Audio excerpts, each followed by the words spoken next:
ہماری شخصیت کا نام انہوں نے رکھا اعلی حضرت. ہمارے نبی کو تو صرف حضرت کہا جائے اور اپنے پیر کے ساتھ اپنے اس جس سے عقیدت کو جوڑا ہے اس کو اعلی حضرت کہا جائے. اعلیٰ کے معنی تو سب سے بلندی کے ہوتے ہیں, سب سے اونچے کے ہوتے ہیں. سبحان ربی الاعلیٰ, اعلیٰ اس میں تفضیل ہے جس کا معنی یہ ہوتا ہے جو سب سے بلند ہے. ہم اسی لیے تو اپنی پیشانی اس کے سامنے رکھتے ہیں, کہتے ہیں کہ اللہ یہ پیشانی تو نے سب سے اوپر بنائی ہے, میرے جسم کے سب سے اوپر رکھی ہے. یہ پیشانی سب سے اونچی ذات کے سامنے ہی جھکے گی, ہر کس و ناقص کے سامنے نہیں جھک سکتی ہے. یہ بھی صاحب بڑا ہی بے شرم انسان ہے, اس کو ذلالت محسوس ہی نہیں ہوتی بالکل. اس کو کتنے ہی ذلیل کر دو, کتنی ہی مرتبہ چیلنج مناظرہ اس کو دے دو, لیکن اس کے نام کی شرم و حیا بالکل ختم ہو گئی ہے. استاد ڈاک دہلوی صاحب نے کہا تھا ہم تو خواہش شہرت ہیں, ہمیں ننگ سے کیا کام, بدنام اگر ہوں گے تو کیا نام نہیں ہوگا.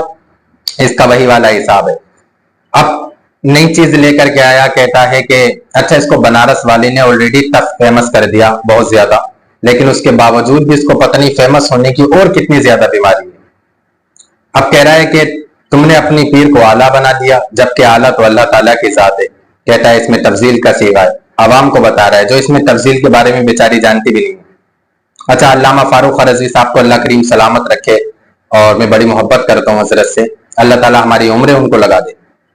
وہ بہت بڑا کام کر رہے ہیں. انہوں نے 12 مرتبہ اس بدبخت کو, اس لعین کو انہوں نے چیلنج مناظرہ دیا کہ بیٹا اگر تو واقعی اپنے ایک باپ کی اولاد ہے تو بیٹھ کر کے ہم سے ڈیبیٹ کر, ہم سے مناظرہ کر.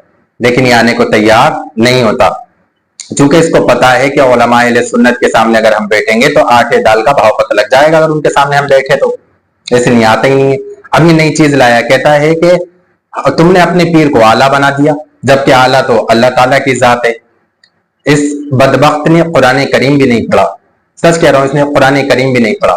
یعنی بغض و حسد میں اتنی آگے بڑھ گئے کہ اعتراض بس کر دیا, اور ان کو یہ بھی نہیں پتا کہ یہ اعتراض جائے گا کہاں پر. اللہ تعالیٰ نے قرآن کریم میں فرمایا وَأَنْتُمُ الْأَعْلَوْنَ إِن كُنْتُم مُؤْمِنِينَ, تم میں ہر وہ شخص اعلیٰ ہے جو ایمان والا ہے. تو یہ تو قرآن کریم کہہ رہا ہے, اعتراض کرنا ہے تو اللہ کی ذات پہ کر. پھر بھائی اللہ نے ایمان والوں کو اعلیٰ بنایا, تو اگر ہم حضور امام احمد رضا خان فاضل بریلوی کو اعلیٰ حضرت کہہ رہے ہیں تو بھائی تجھے کیوں تکلیف ہو رہی ہے, تجھے کیوں تکلیف ہو رہی ہے؟ چونکہ تیرا تو ایمان سے کوئی لینا دینا نہیں, تجھے تکلیف اس لیے ہو رہی ہے چونکہ اللہ پاک نے ایمان والوں کو اعلیٰ کہا, تجھ جیسے بدبختوں کو تو اعلیٰ کہا نہیں.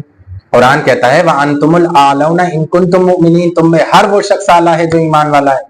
لیکن اس کو بس یہ دکھ گیا کہ انہوں نے امام احمد رضا خان کو اعلیٰ کیوں کہہ دیا, اور پھر کہتا ہے کہ یہ تو اللہ تعالیٰ کو اعلیٰ کہنا چاہیے, اپنے پیر صاحب کو اعلیٰ کہہ رہے ہیں. یعنی عوام کو گمراہ کر رہا ہے بس. ارے اگر تیرے نام کی شرم و حیا باقی ہے تو کبھی بیٹھ نہ مناظرے پہ آ کر کے مناظرہ کر. علامہ فاروق رضوی صاحب تجھے اتنی مرتبہ چیلنج کر چکے, کیوں نہیں آتا بھائی, کیوں ایکسپٹ نہیں کرتا؟ یہ ساری چچوری حرکتیں بند کر, اور سب تجھے پہچان چکے ہیں, آ کر کے ان سے ڈیبیٹ کر. اگر واقعی تو سچا ہے تو بس تجھے یہ دکھ گیا کہ ان کو پتہ نہیں اعلیٰ کیوں کہہ دیا. ارے تو قرآن کریم کہہ رہا ہے اعلیٰ, بھیا ہم تھوڑے نہیں کہہ رہے ہیں اعلیٰ. قرآن کریم کہتا ہے کہ تم میں ہر وہ شخص اعلیٰ ہے جو ایمان والا ہے, مگر اس کے نام کی شرم و حیا مر چکی ہے. یہ اتنا بڑا بغیرت ہے. وہ استاد ڈاک دہلوی صاحب نے کہا تھا نا ہم تو خواہش شہرت ہیں, ہمیں ننگ سے کیا کام, بدنام اگر ہوں گے تو کیا نام نہیں ہوگا. اس کا وہی والا حساب ہے. ایک بار بدنام ہوا تو کافی نام اس کا ہوا. سہارنپور والی نے اس کو اچھا خاصا بدنام کر دیا تھا. اب جو ہے پھر یہ چاہ رہا ہے کہ میں کسی طریقے سے بس اور زیادہ فیمس ہو جاؤں. ایسے فتنوں سے بچے رہیں, ایسے فتنوں کو بالکل نہ سنا کریں, اور اپنے ایمان کی حفاظت